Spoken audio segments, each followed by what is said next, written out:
So we want you to be more aware of what your beliefs are and the power of them and whether they harmonize with your desires. A belief is just a thought that you continue to think. That's all it is. It's just a practiced vibration. And so if you've got practiced vibrations about your desires, but contradictory practiced vibrations about how you don't believe that, then you're not gaining ground. And if you're like most people, you become discouraged, and then you look for other reasons to explain why it's not going better for you.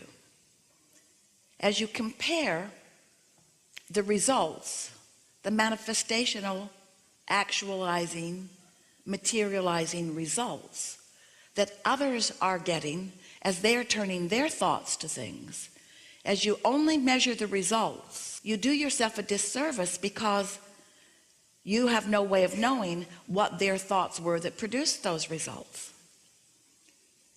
So we are not encouraging you to evaluate your method by what others are accomplishing. We encourage you to evaluate your method by how you feel, by what you're doing with your energy. Because if someone else is getting really good results, it's a sure thing that they're not splitting their energy. And if you could get up close to them, you would hear them saying things like, I really like that, and I'm really looking forward to that, and this is a really good thing. And you would not hear them saying things like, I'm not sure, and I don't know what I'm doing, and I can't figure out how to do this, and life is really hard, and I really want that. But you wouldn't be hearing that from them.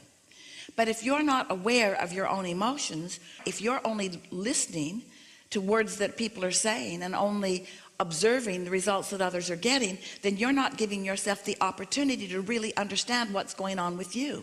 And what's going on with others really doesn't have anything to do with what's going on with you. You are the most technologically integrated society that has ever been, which means you've got your nose in a lot of places that does not serve you. We really think you should call it nose book.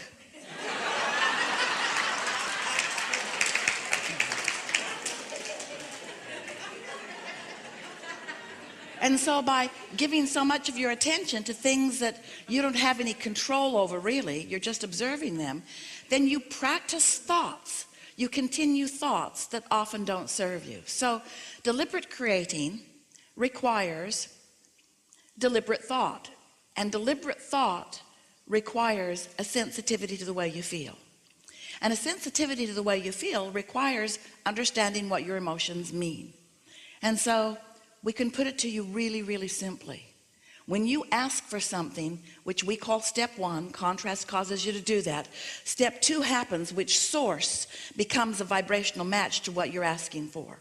When you ask for more money or for a relationship or for an improved anything, your inner being becomes the vibrational equivalent of it.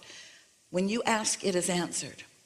But it is answered in a vibrational frequency that has a point of attraction that begins to attract the cooperative components. But unless you are in the same vibrational frequency, you're not privy to, you're not aware of, you're not part of, not quite yet, the awareness of the attraction of all of these cooperative components.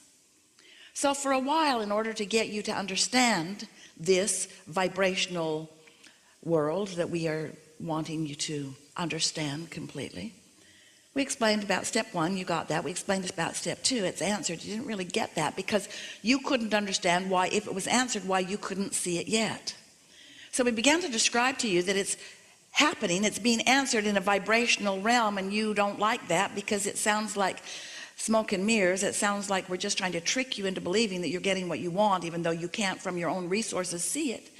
But we want you to understand that vibration precedes the manifestation. And once enough vibration is amassed, then it gets big enough and big enough and big enough that eventually you may begin to translate it through your own physical senses. So there's this vibrational reality that has amassed. It's so important that you believe in this vibrational reality. We gave it a name. We call it the vortex. The vortex of attraction is this swirling mass of energy that is bringing to it all things that you have asked for. Wrote a whole book about it so you'd think it was real.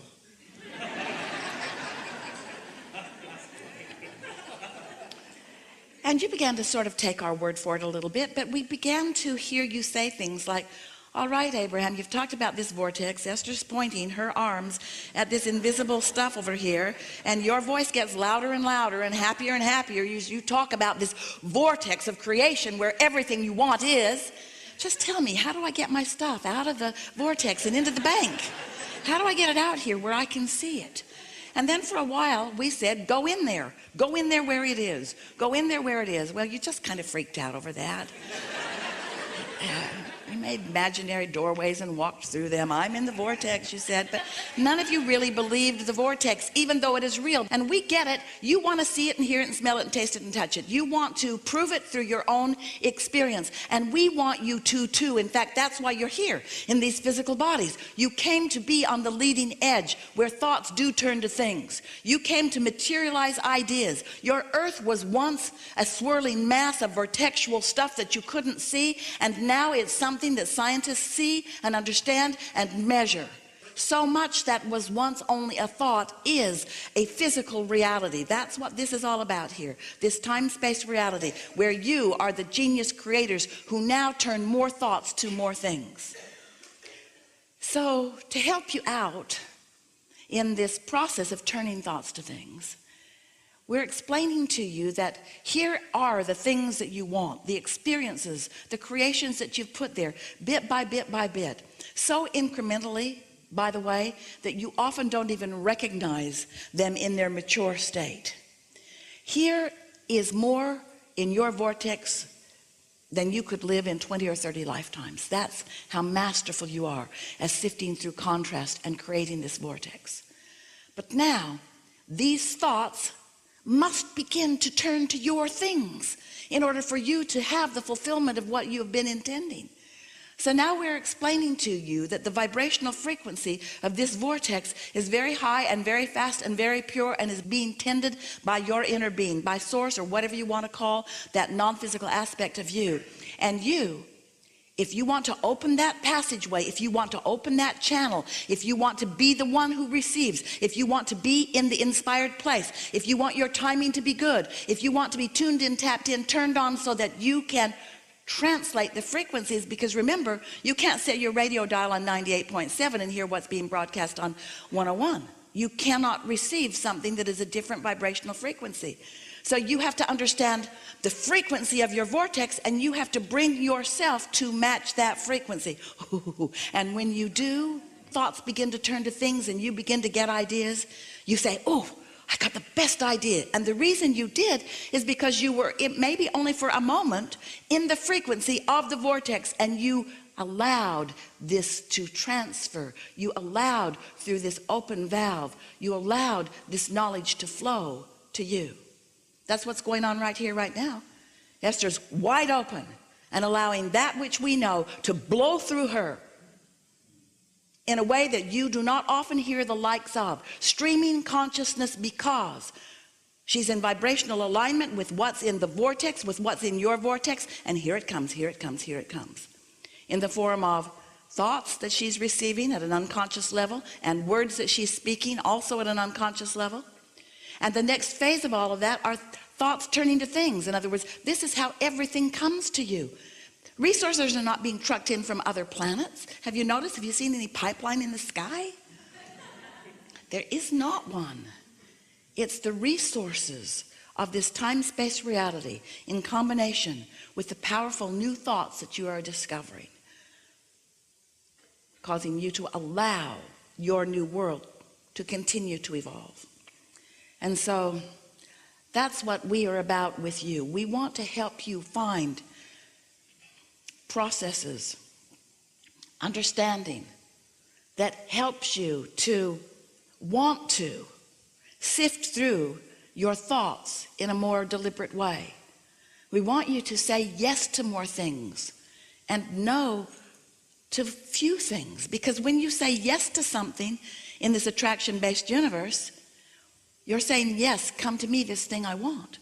But when you say no to something that you don't want, you're saying, yes, come to me, this thing I don't want, because there's no such thing as yes and no in a vibrational universe. There's only attention to the subject, you see. So now you have heard everything that matters. You've heard everything that matters for you to live happily ever after. And by that we mean for you to experience the success of alignment, which produces for you clarity and a really sweet spot as you get to witness the universal forces helping you turn your thoughts to things. We're eager to talk with you about anything you want to talk about. There is nothing off limits. We'll help you in achieving a vibration that makes you more ready to be the receiver of the understanding and the manifestations that you seek. Don't worry about it if you are not specifically called on, because we are understanding what each of you wants, and there are some of you who are ready to ask a question for many. We may very likely call that person to ask that question for many, but it is our promise to you that whatever is active in your question will be answered here today. There is a slight question about whether you'll be in the vibrational place to hear it. But it's going to be a really good day. Good morning, Abraham. It is. I'd like a little bit more clarification of what you just talked about, and I'll tell you a quick story and then I'll stop. I was on Nosebook, and someone posted something that I didn't like, and I get flared up. And I started writing hate mail, and I said, whoa, I'm not feeling really good. My emotions are terrible. I felt fight or flight kicked in. And I said, Abraham says, I'm not looking at it like my source does. So I want... Abraham says your source isn't on Nosebook. Thank you. Well, we're playing with you because we are really not wanting you to ignore life. We're just wanting you to be more deliberate about where you put your attention. So I stop and I breathe a little bit. So instead of stopping the action, what I did is I changed my emotion to see how nice it would be to bruise that person, digitally speaking. So I continue with my action, feeling much better about what I'm doing.